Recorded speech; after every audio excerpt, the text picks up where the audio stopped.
Ouvrant la série des communications en ce deuxième jour du forum sur la revitalisation et la redynamisation de la décentralisation et du développement local, le ministre d'État, ministre de la fonction publique, du travail et de la sécurité sociale Firmin Aïssa et le secrétaire général de CGLU, Cité et gouvernements locaux unis d'Afrique, Jean-Pierre Elang Bassi, ont exposé sur le thème de la fonction publique d'État à la fonction publique territoriale. Quels enjeux pour la décentralisation? La décentralisation se joue autour des ressources humaines. Et très peu de maires font réellement des demandes sur la capacité des ressources humaines de leur collectivité. La fonction publique territoriale existe sur papier depuis 2005.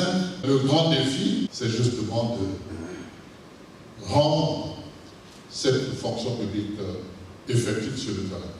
Le ministre de la Coopération internationale et de la promotion du partenariat public-privé, Denis Christel Sassou Nguesso, et le directeur général du Fonds africain d'appui à la coopération décentralisée internationale, Mostafa Hammer, ont axé leur communication sur la pertinence du partenariat public-privé dans le développement local.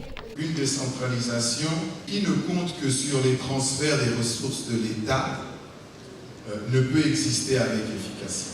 L'impact de la réforme de l'État sur la gouvernance territoriale a été au cœur de la communication du ministre délégué en charge de la réforme de l'État, Luc-Joseph Okio, et du responsable suivi et évaluation du projet des réformes intégrées du secteur public, Bozir Clovin Hassen Onchouo, et de Michel Thérault, député honoraire et ancien président du groupe d'amitié France-Congo. La première action consiste à mettre en place un mécanisme de concertation interministérielle.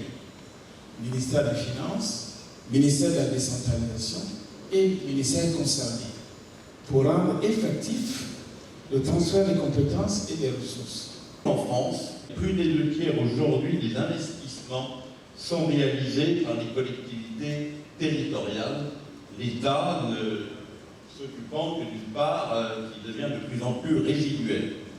Les participants ont eu droit dans la suite de la journée à deux autres communications, dont les financements étatiques et les fiscalités des collectivités locales.